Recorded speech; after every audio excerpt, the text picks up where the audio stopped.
Glad you guys all stopped by. I'm kind of just coming to hang out with y'all and see, yeah, what are y'all up to? How's everybody's day going? Um, we hit 750 subscribers. It's fucking amazing.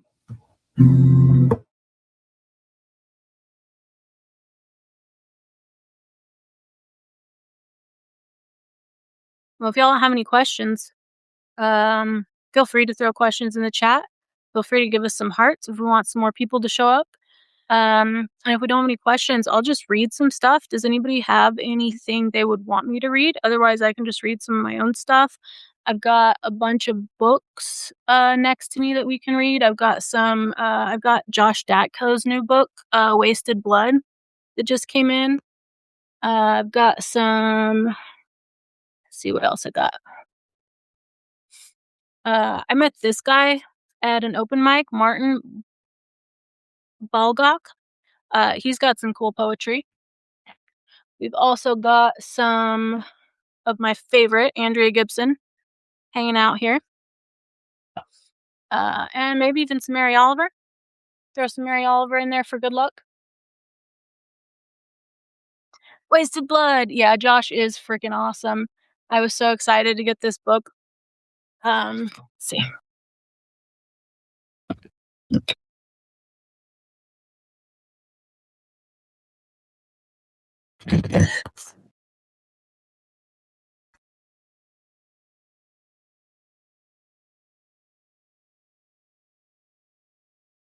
So his poetry is definitely not for the faint of heart. It is all anti-war poetry. I've been doing open mics with Josh. I met him locally, and he's just a really cool dude. But this is one of my favorite ones. I will give you a bit of a trigger warning on this one because it does deal with suicide. It's called Leaded Ink. Ah, those were the days, filled with purpose and intent, a defined goal, no ambiguity. Mission accomplished after all, so the banner said. But oh, to come home, to the mundane, the bills and the soccer games, to hungry children who just ate, and nothing for dinner, just a plate. Life was simpler then, and the stakes were higher. No IEDs on the running toilet, no snipers by the flickering light, no suicide bombers at the grocery store. Finally alone. The voices are too loud. The playback is too fast. We've lost control. We point the gun at ourselves and ask if the bullet will miss this time, like it did the last. So lucky to be alive. Let's find out. The safety was on. A rookie mistake. Magazine ejects, slide pulls back, the unspent round spins skyward, a small thing of lead and brass. We catch it and now must wash our hands. Lead is bad for us, don't you know? We can cry now, no one will see us. We can let it all out, pitiful and uncontrolled, sobbing, broken, almost. We are still in the fight. War for our souls, the souls of those who love us and hug us when they walk through the door, the souls of those with rounds still in the chamber. The scar will not go away, but it can grow smaller when we learn to love ourselves again. Pick up the barrel, fill it with ink, let it spill violently on the page, a bloodletting. When the cartridge runs dry, fill the pen again, and again, and again. And I really like that one a lot. It hit a chord with me. I think one of the first posts I posted here was that poetry is also an act of revolution, and I really believe that. That, through words we can really make change. I definitely think more is needed than just that, but I think that it's a start. So seems like we have quite a few gathered. So again, I'm really glad you guys are here. We hit 750 subscribers today, and that is I'm just wildly so grateful. And I was going back through some of my posts and I realized that I talked a little bit about myself in notes, but I don't have a post that talks about who I am and what I'm doing here, and how I got here. So I thought I'd just stop by and, like, give you guys some history and tell you who I am and, read some poetry, and you guys are probably gonna get some visits by the cats because they are in, super gremlin mode right now, um, and knocking stuff over. Come here.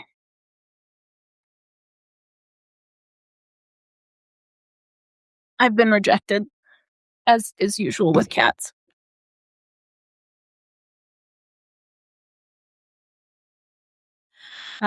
Yeah, so my name's Andy, and, I go by Andrea on Substack. I write under Andrea. I may update things to Andy at some point in the future. Um, but I've been writing since, before I knew how to make letters. I very distinctly remember writing letters to my friends, where I would just scribble everything on paper, and it wasn't actually real words, but, I tried. And then I would read those letters back to my mom, and, yeah, so super cute, I know. My mom was a poet, and she used to read me a lot of poetry when I was young. She also wrote children's books, um, which good for me. I did learn early how hard it is to get, publishing because I watched her struggle with just submitting to a bunch of publishers. But I had a very early start with a love of language and started reading avidly. I was reading very, very young before I even entered kindergarten. And so I just read a lot. I was reading chapter books and reading at college levels at a very early age. And I wrote. So that's how my writing happened. And I've pretty much been writing ever since. I fell in love with poetry, and poetry is definitely the heart of it. But I really have been enjoying just playing with personal essays and doing some fun stuff with fiction. About, let's say, like 10 years ago, my best friend got me into meditation through a book called Radical Self Acceptance by Tara Brach. It was a really great intro for me. Um, and it didn't really teach me the ropes of meditation, but it did teach me how to just kind of look in the mirror and start with doing that introspection to my own like internal experience. And I didn't really go back to meditating for a little bit, but then I did go back eventually, and I at some point around 2020 really made it a habit. Um, and then by 2022, I had started working towards getting certified to teach meditation and teach somatic experiencing, and teach mindfulness. And that's mostly been a side hobby. I've been really enjoying. I've had some students on the side. I work full time in tech, so that takes the majority of my time. But I love helping people where I can, and yeah, just enjoying community of getting to know people through that process of hanging out and doing different meditations and different retreats. This summer, I went. This actually leads me to why am I writing on Substack? It's the question we're answering now. Is I went to this retreat with the Somatic Nature Institute out of Boulder, Colorado, and we went to the Roosevelt National Forest and camped in the forest for 5 days. And we spent about 4 days doing a lot of just deep um, group work and preparing for our day.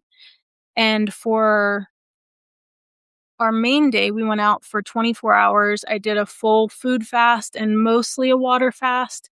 I had about 4 ounces of water that day and spent 24 hours out in the forest by myself.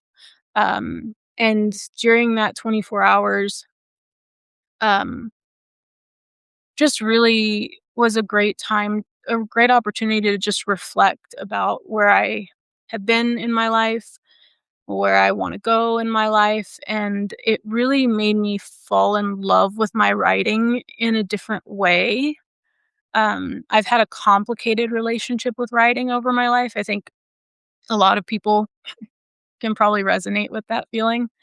Um, where, whenever I was young, I used writing as a form of therapy in a way, but it was used against me, which that just makes things difficult whenever, you don't feel safe writing about things. Um, and so in writing is hard because, writing is so tied into our emotional experience. At least for me, it's very tied into my emotional experience. So often sitting down to write a piece, if it's really coming from inside, it can, cause me to be sad or, feel a lot of those emotions coming through, which I now know is can be a very positive thing if you're processing through those emotions. But it can be very difficult if you don't have skills the skills that you need to reground yourself and work with the thoughts and experiences that come up.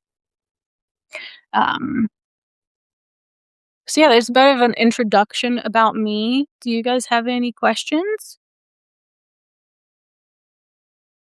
And I have 5 cats.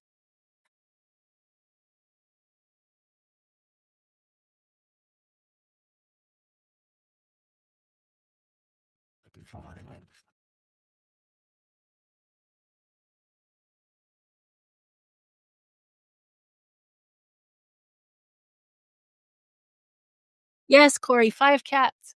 I started with well, I've had kind of a rotation of cats happen. Um, so I had a cat named Max, and he lived to be 15. Um, and as he got older, and the pandemic hit, it was in 2020. The pandemic hit. I didn't see another human soul for months and months because we were working from home. I mean, it was just me and my husband. And so I went out one day, unbeknownst to him, and picked up a kitten that I planned to bring her home for a 24-hour visit, but we know how those things go. So I brought her home. Her name's Andromeda. And I let him know, hey, I just brought her home for 24 hours just to see. And he was like, what are we going to name her? It's like, yeah, okay. So we kept her. So she's my oldest. She's now 5 years old. I lost Max in 2022 from an oral cancer.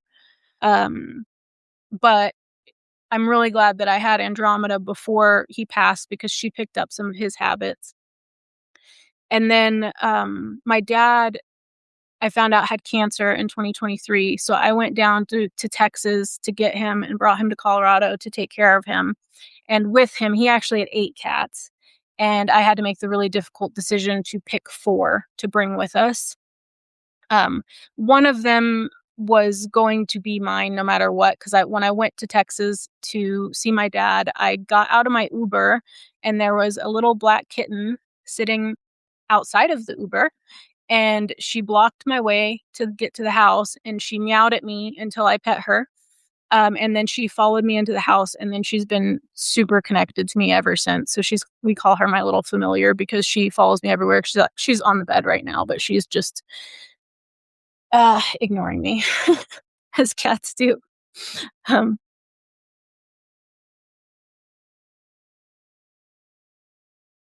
oh, that's wild, Corey, that we have such a similar experience.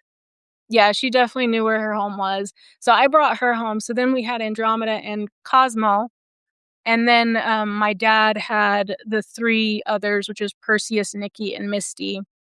And I took care of my dad for 2 years, but he just really couldn't take care of the cats because of the cancer. And so I brought the cats over. And then when he passed in April of last year, I took on the cats because I had already been taking care of them since they were about 8 months old. So it just it just felt right. They were already bonded to me. Um, but they're super cool. So we got one that's 5. The other 4 are all 3, just turning 3 like next month. So they are still very rambunctious in their T-Rex stage and tearing up stuff, but they're a ton of fun and a lot of warm in the wintertime.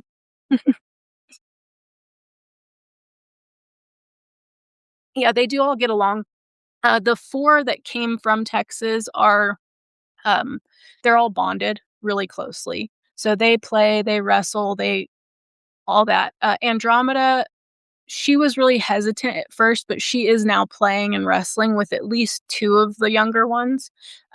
Cosmo is 15 pounds, and she's just kind of a little bulldog. She's really muscular, and so she'll just kinda bowl over Andromeda because she's a lot bigger than she is, so they kinda don't get along as well, but they don't fight, at least, so that's good. Alright. Just take a little poem break.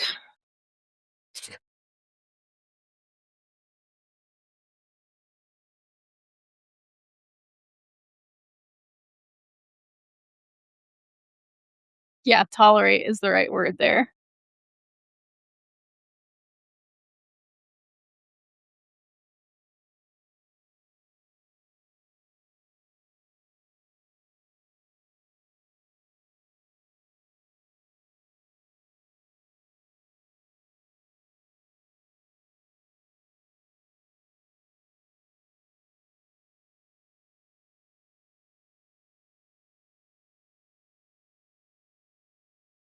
Alright, I'm gonna try a Josh Statko technique of poetry divination, and I'm just gonna open the book, and that's what we're gonna read. Alright. Tasting the Wild Grapes, and this is by Mary Oliver. The red beast, who lives in the side of these hills, won't come out for anything you have, money or music. Still, there are moments heavy with light and good luck. Walk quietly under these tangled vines and pay attention. And one morning, something will explode underfoot like a branch of fire. One afternoon, something will flow down the hill in plain view, a muscled sleeve the color of all October. And forgetting everything, you will leap to name it, as though for the first time, your lip blood rushing, not a word but a sound, small boned, thin faced, in a hurry. Lively as the dark thorns of the wild grapes on the unsuspecting tongue. The fox, the fox. Oh my god, Corey, I'm so glad that you said that. Um, so actually, I do oracle cards, but I got the most wonderful book, and it is an oracle card deck with a poetry book, and all the oracle cards go with the different poems. It's called the Elsewhere Oracle. Um, I don't have it with me right now, but it is super cool. I didn't bring my oracle cards in here with me today. Um, but we may do that next time because that would be a lot of fun.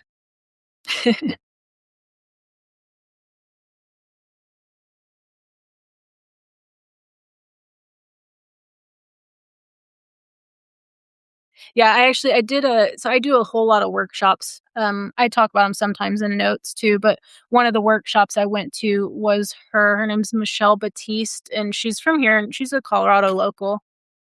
Uh, but it was such a cool practice. Actually, if y'all wanna hear something new, we can do that.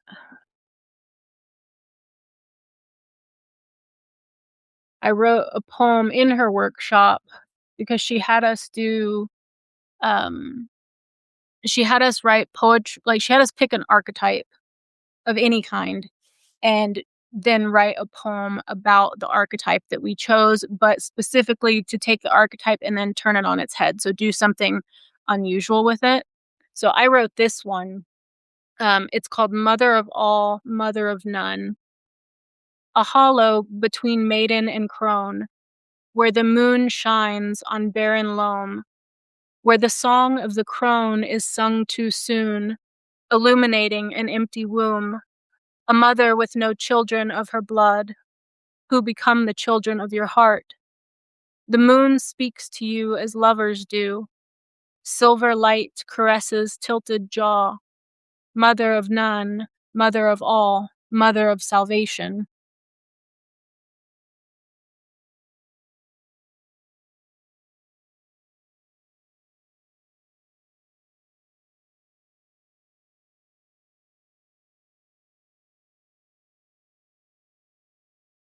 I really enjoyed writing that one. I get so much inspiration from workshops. If you guys don't do workshops, I highly recommend them. I'm gonna try to be offer more workshops on Substack coming up. Um, Y'all will all be very happy to know that I had a conversation with my husband last night about where my priorities should lie, and, he let me know that it should be Substack, so y'all are top priority. You should I'm happy. I'm excited. We're all excited. So I'll be spending, more time with y'all.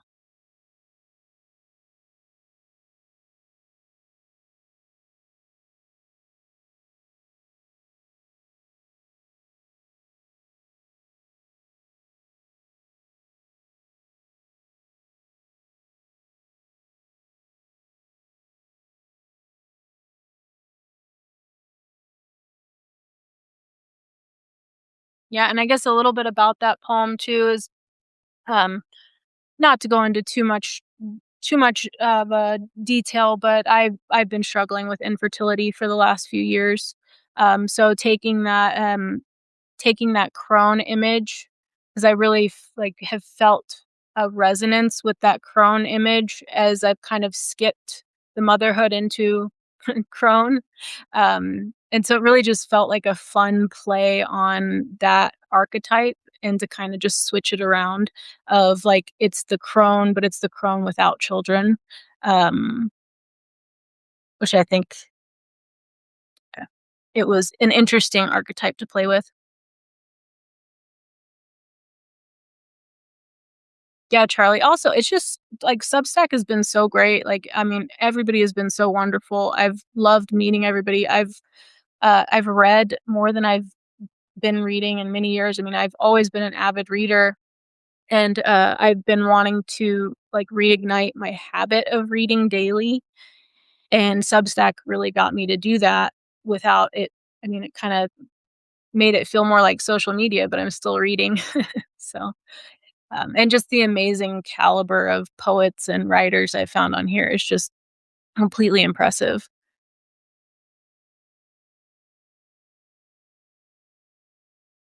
What else do y'all wanna know? See, I need to finish the poetry game poem for y'all because I'm working on the next poem that should be coming out if I can get it done is the poetry game where I have you guys give me a bunch of different words, to make a poem out of. I thought this one was gonna be easier than the last one, but it turns out that it's a little bit more difficult. Um, I think because I really liked the way Wicked and Life's First Spark came out, and so I feel like this one has to be as good as those or I'm not gonna do it justice.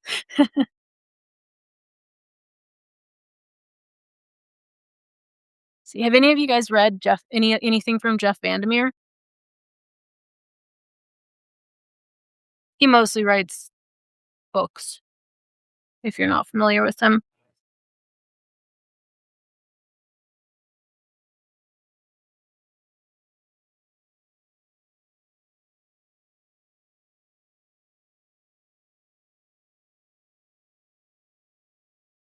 Do you guys have anything you want me to read? I'm happy to, take some suggestions if you have preferably poetry, something short form. Yes, Annihilation's my definitely my favorite. I've been reading his, Wonder Book. It's the illustrated guide to creating imaginative fiction. Because 'cause I'm kinda new to writing fiction. I've always kind of told stories, life stories and things like that, and I've written a lot of poetry, but, um, I haven't written out a lot of fiction, so I'm trying to get better at it, and, Jeff being one of my favorite authors, he's really a poetic writer. Yeah, it's really a cool book. It's got a lot of really fun illustrations in it too. There's some really beautiful art in here.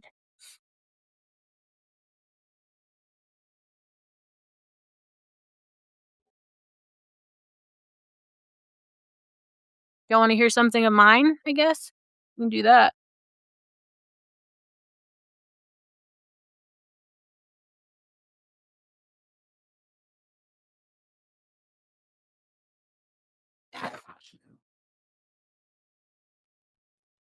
Yes.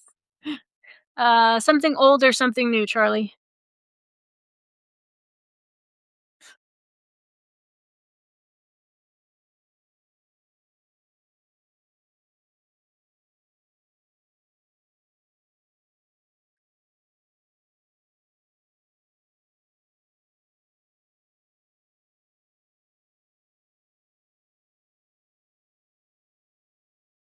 Something new. All right.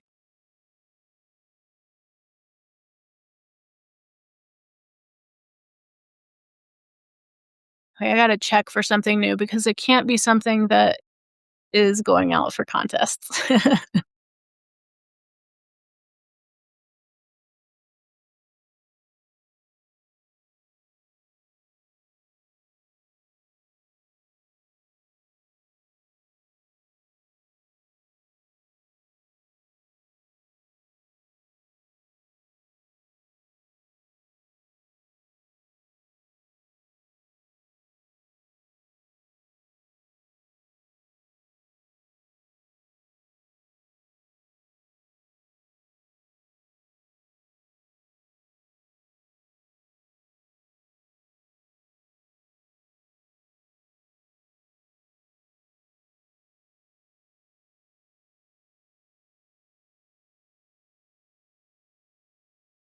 All right, let's do this one. This is called Eye of the Storm.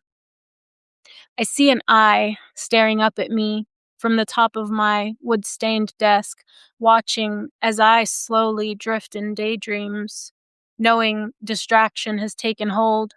It stares at me, this questioning eye, asking where I'm going, interrogating, begging me for the answers. I want to stab it, pen busting, bleeding blue ink, knowing even then it will haunt me through an ocean of blue, asking, asking, asking, screaming, I don't know, I don't know, I don't know, stabbing, bleeding blue, screaming, crying eye.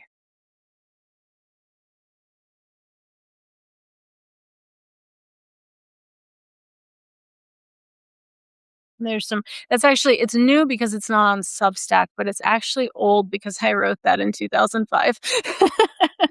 But, I don't think that one's gonna go out for contests, so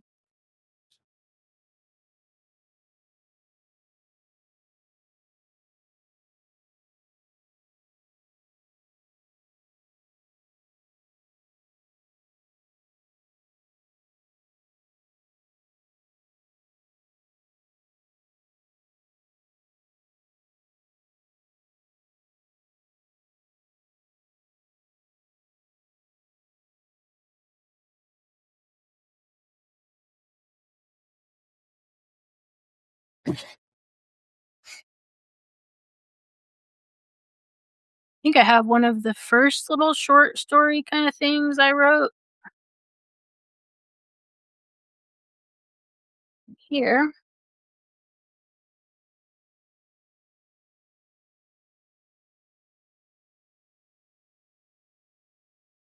I also have a ton of, like, different just journals that have different writing prompts in them.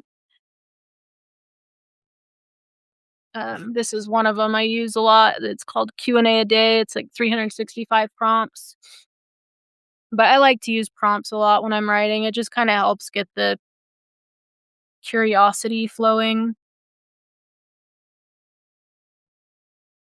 Sometimes I use some meditation techniques too, where I'll, pick a set of words and just kind of, like, repeat those words over and over again, in different ways. So, like, you can think of, like, the candle burning, the candle burning bright, the candle being blown out, and just kind of following those images as you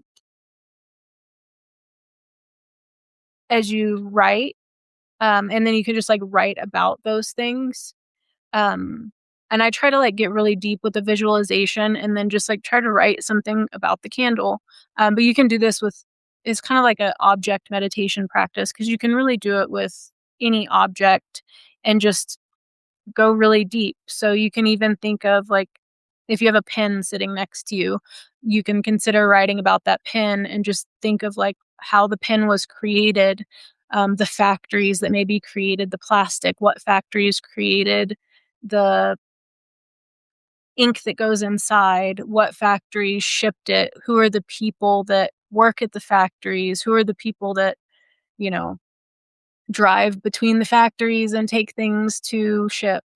And just like think of that whole line of people back to the beginning of the creation. It's like, okay, well, did any of parts of the plastic come from plants? Who grew those plants? Who harvested those plants?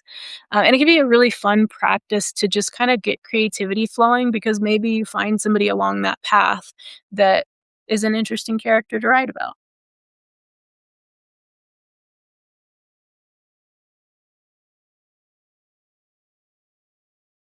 HP Not Lovecraft is here. Hello.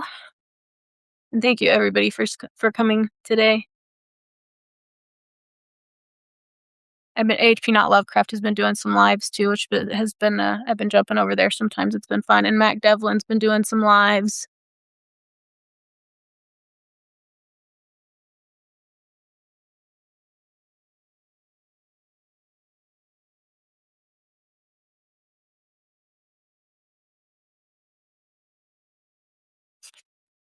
All right, so here's one. I don't know. It says I wrote it in 2019. That's the October 29th. So the prompt is the Proustian memory effect describes the phenomenon of scent triggering a flood of memories, so named for the evocative description of Madeleine biscuits tied to Proust's childhood in remembrance of things past. Says look up the passage on Madeleine for inspiration. Which scent has done this for you? Or work backward, thinking of childhood memories and try to conjure scents with them.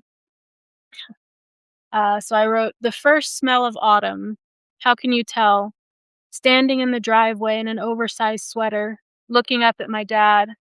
Acorns in the driveway, the swing slowly swaying. A foot wool pile of one cord. Raking in the leaves to try to jump in. Not having enough. And all of these words that have feelings, smell of dying leaves and the feel of oak moss in my hands. Dad, what's this? Does it hurt the tree? Such innocence in the cool breeze and love. A cat curling up next to me, sitting on the porch, on the rock table, rocks jutting into my thighs, watching roly-polies in the dew of the morning. The first smell of frost tickling my senses and sliding over my toes. When I close my eyes, it expands around me in a homesick dream. The smell of the fire starter. Dad in the distance. Come sit by the fire. The cold concrete under my bare feet. Coming.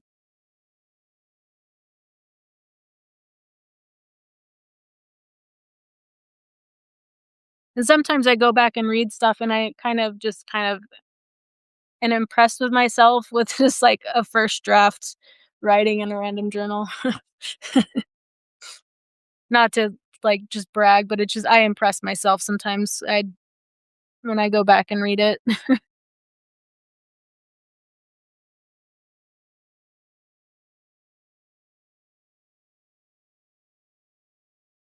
Thank you, Kate. And it's a fun prompt if you guys are looking for a prompt too of think of a smell or smells that bring up a memory for you.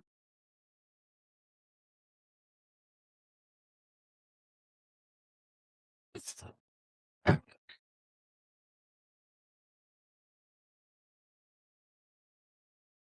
I'll introduce you to one of the kitty cats because he's come to stay. This is Nikki. Nikki, say hi. He's a barnacle. He likes to be with me all the time, usually has one limb touching me most of the day. He's a sweet kitty cat. He had a really big medical scare this year.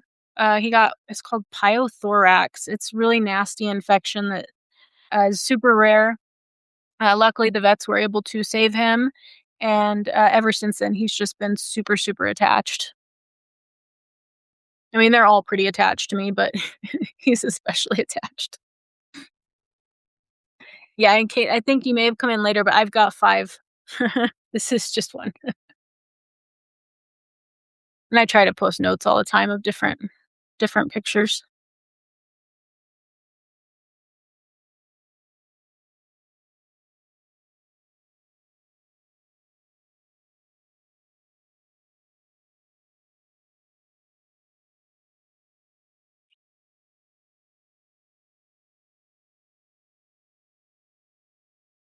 Now, what do you guys usually use for inspiration for your writing?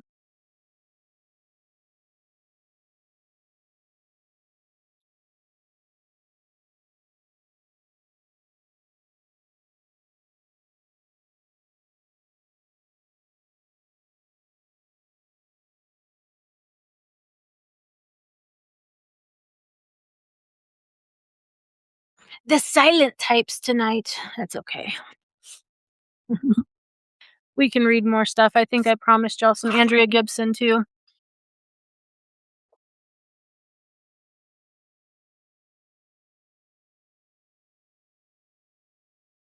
Yeah, okay.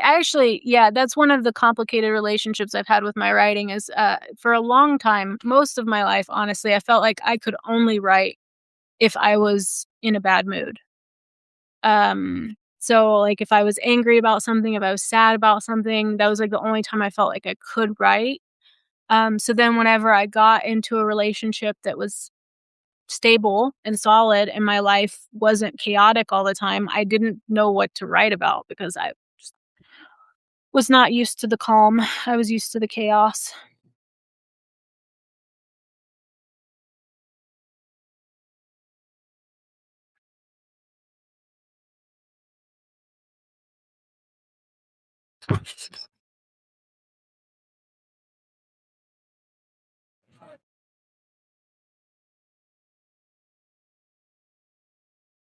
Oh, this is always a fun one. I love this one. So this one's from Andrea Gibson's Pansy.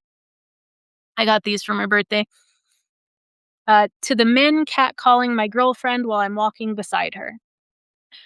One of the biggest perks to looking the way I do is that I virtually never have to listen to someone like you verbally suck your own dick while telling yourself I am what you're swallowing. How do you not know that when you open your mouth like that, women imagine your OK Cupid photo as a mugshot? Fail. Fail is what you do every time you think you can ace manhood without ever showing up to class. I mean class, as in decency, as in common courtesy, as in the opposite of let me get a good look at that ass, baby doll.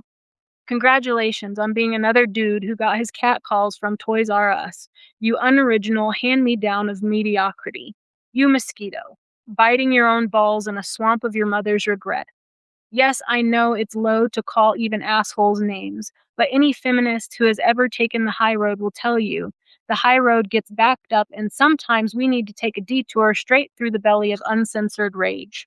Sometimes we get tired of seeing people's humanity when they are outright refusing to show us their humanity. And so far, all you've shown me is that your voice box is a Rubik's Cube you couldn't get right if you peeled the fucking stickers off. You do not own the air. Not everyone takes a bullet as a compliment. And yes, even a hey baby can spiral like a bullet if it's aimed at someone who is not, in fact, your baby. If women have to play dead to walk by your doorstep, you might want to do some work on why a casket turns you on. You might want to do some work on why her flinch and startle makes you think you're in charge more than it makes you realize your own power outage. This world is dark with men blowing themselves out, men burying their spines in the weight of what they think is theirs to take, to own, to muzzle, to drag into the ditch. Men who don't get what they want then shout the word bitch across the street like they're 2 years old throwing a tantrum with their baby diapers on. Like, hey, like they think their dick is the golden ticket at the Willy Wonka factory and they can't imagine anyone who would have an intolerance to hey sugar, so they call you a slut or a whore or a dyke. Congratulations, you got that last one right. Somebody get him a tote bag. Somebody get some construction paper and make him a certificate. Somebody get him something quick before he feels inadequate, all over a Santa Barbara sorority house, before he lines up women like pretty glass bottles and starts shooting off more than his mouth. Seriously, if you think you are any different from a boy who would write a manifesto to do everything in his power to destroy everything he cannot have, then prove it by being the kind of man who isn't killing time watching his own dignity play dead, whose heartbeat doesn't quicken with the quickening of a woman's footsteps, who has enough self-respect to not hang himself out the window of his car spewing his entitlement. It is not Rubik's Cube hard to keep your mouth shut. You can do it. You can do it.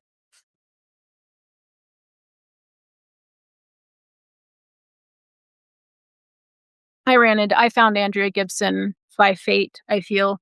Um, they came across my Facebook page at some point, when I was just really going through a tough time. I mean, I've had a hell of a few years. I lost my dad, been dealing with infertility, like, there's just been a lot going on, and, I think it was about the time I found out my dad had cancer that, um, Andrea Gibson found out their cancer was back, and so it was really kind of a wild experience because I was following their journey on Facebook and through Substack, um, while simultaneously taking care of my dad through his cancer journey. And Andrea Gibson lived here in Colorado, so we were actually, like, their cancer treatments and my dad cancer treatments were at the same hospital. And so it was really interesting to, like, have this experience of connection where it's like, "Oh, I've walked the same hallways as this person that that's also reading poetry." And the reason I'm doing open mic is because of Andrea, because I always this sounds so dumb. My whole life, I thought that to do poetry open mic, you had to memorize your poems. And, I don't know why I thought that, but I did, and it just was one of those limiting beliefs that held me back. And then one day I saw a video of Andrea Gibson reading their poem on an open mic, and they had their book in front of them, and I'm like, "Oh, you can do that? That's legal?" Um, so it's a huge reason I decided to do open mic too. And again, my retreat that I went on, during that retreat, we also read a lot of poetry, and, like, the first 2 or 3 days, they were reading a lot of poetry, and I just piped up one day, and I was like, "Do you mind if I share a poem?" And I did, and so that was my first experience, like, sharing my poetry outside of family or friends, and that was in August of this year. So I've been writing kind of undercover for 30 years. And I was blown away by the response that I got at the retreat. And then between that and then, like, a week after that retreat, I got home and I saw the video of Andrea Gibson reading with their book, and I was like, "Oh my gosh, I gotta go do open mics." And so I was looking for open mics, and then, me and my good friend I had sent her a link to an open mic, and I was like, "We're gonna go to this. I'm gonna do this open mic." And then, like, a couple days later, someone else messaged me and was like, "Do you mean are you this open mic happened last week." And I was like, "Oh, no, I missed it." So I missed the first one, but it was kind of fate because then I ran into an open mic that was honoring Andrea Gibson because they passed this last year after fighting their cancer battle, and I wrote a poem for them.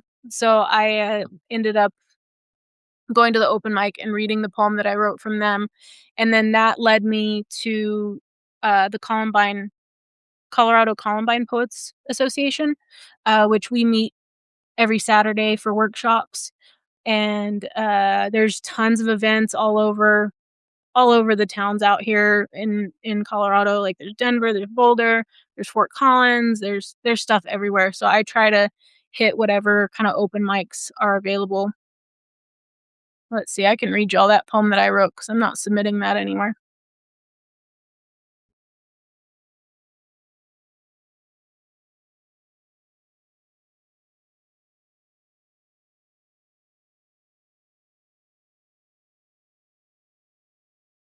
Alright.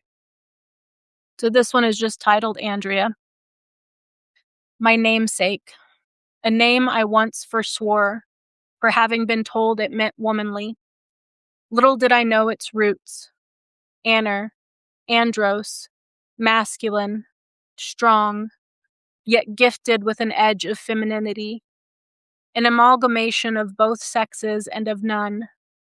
How fitting to just be ourselves. A name to symbolize fortitude, resilience, inner strength. Oh, how you embodied it. Oh, Andrea, the first time I heard you read poetry, I gasped as if I was drowning, and your words gave me life. The cosmos exploded from your lips, caressing my soul with the whispers of your longing, and you said, "Little one, you are not alone. I am with you. Your grief has a home with me." When I was fraught with pain, your words leapt from the screen and said, "There is hope. You are strong. I love you." Andrea, an inspiration, where now there is a void that your presence once filled. You taught me how to fall in love with a stranger. I'm thankful for all the sunrises and sunsets we shared, that we breathed the same air, that we called the same mountains home. I can place my feet inside the footsteps that you left in your wake, but I could never fill your shoes. Andrea, I'm so proud to share a name with you.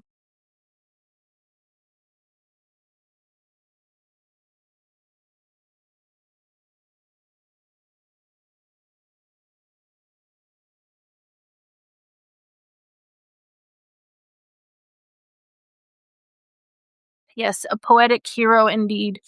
Andrea did a lot of work,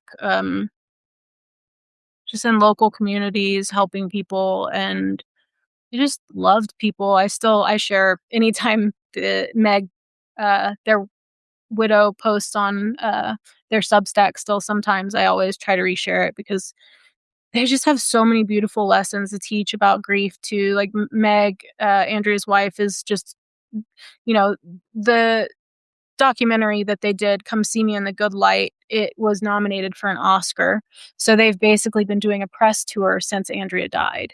And they go in to talk about just how that grief process has been for them of working through their grief while kind of also needing to be present for a really super busy schedule.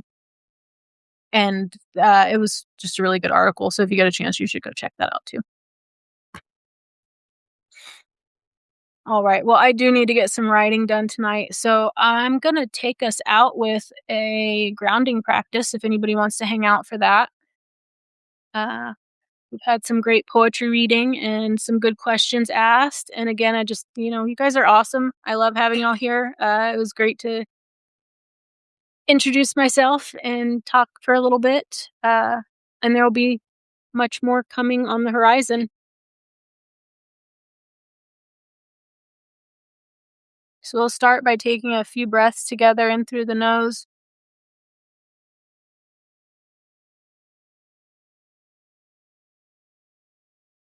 and out through the mouth.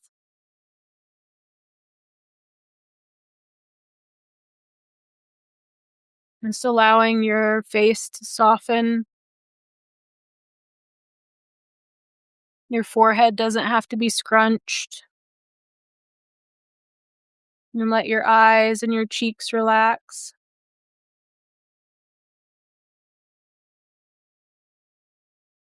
Your teeth can part. They don't necessarily need to be clenched right now.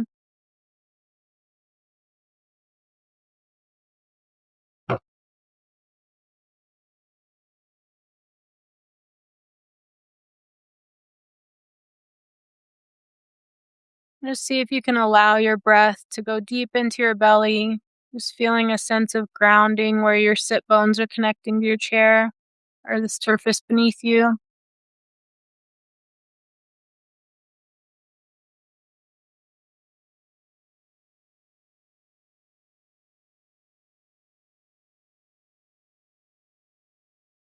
Sometimes I like to make contact with my body in some way, a hand on the chest. Sometimes it can feel really supportive to like massage the back of your neck or just to place the hand on the back of your neck.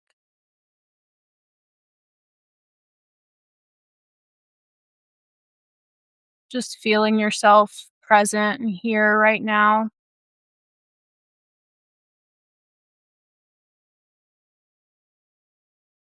Nothing else you need to do. Nowhere else you need to be.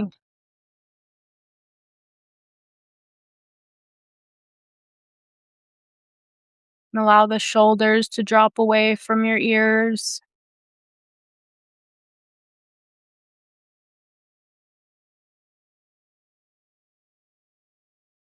As you breathe in, you can attempt to see if you can feel your lungs expanding into your sides and back.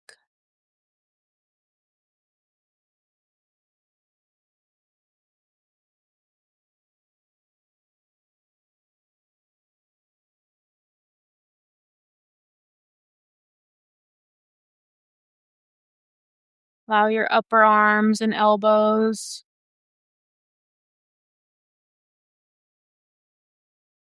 forearms,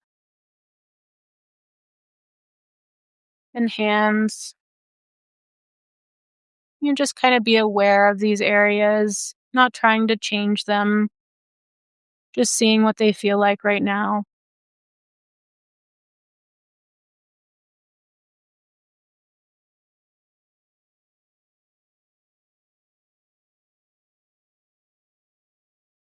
Might bring some movement into your hands as writers. We hold a lot of tension in our hands.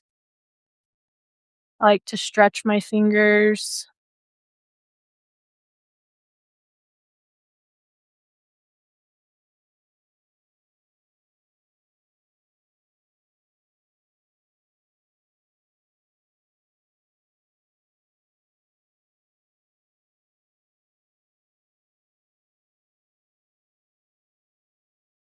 Really feel the rise and fall of your belly as you breathe in.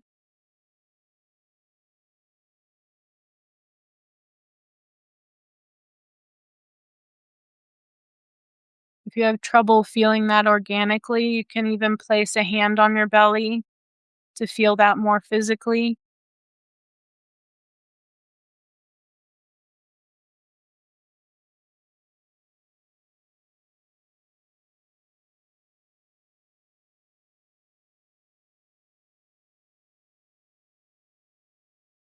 Allow your hips and your thighs to relax.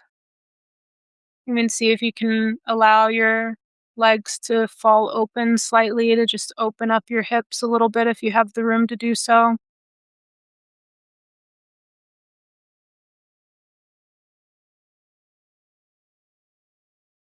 Allowing relaxation in your knees,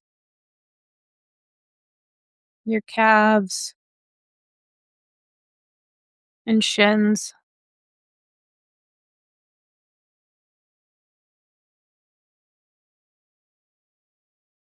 Maybe give some attention to your feet and flex and squeeze your toes and stretch them out.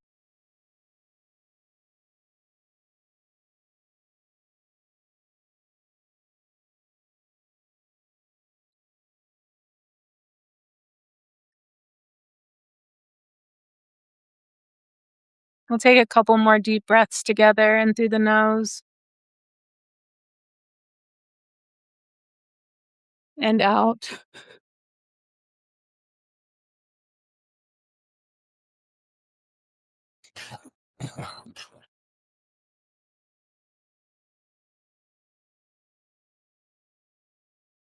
And just allowing yourself to come to rest here for a moment.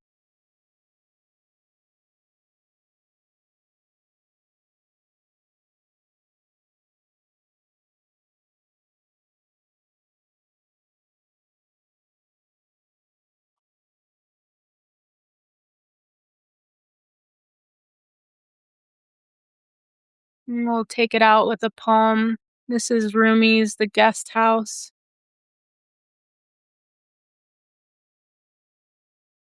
The being human is a guest house. Every morning, a new arrival, a joy, a depression, a meanness. Some momentary awareness comes as an unexpected visitor. Welcome and entertain them all, even if they're a crowd of sorrows who violently sweep your house, empty of its furniture. Still treat each guest honorably. He may be clearing you out for some new delight, the dark thought, the shame, the malice. Meet them at the door, laughing, and invite them in. Be grateful for whoever comes, because each has been sent as a guide from beyond.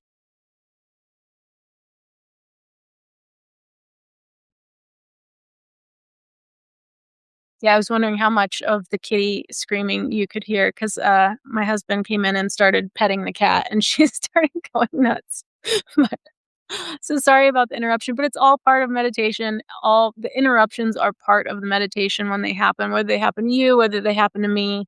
Um, you just meet the experience as it's happening and, try to meet it with no judgment, just see what it is.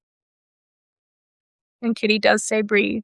All right, guys, I'm gonna get off here, but this has been lovely. Thanks again for 750 subscribers, guys. It's freaking amazing. Stay tuned. We're gonna have more workshops. If you guys ever do feel like you want to pay sub, we've got meditations coming out every month. I'm gonna have some more workshops coming for you guys, and yeah, we'll be doing some more of these lives too. So y'all have a good night, and I hope you get some good sleep. Much love.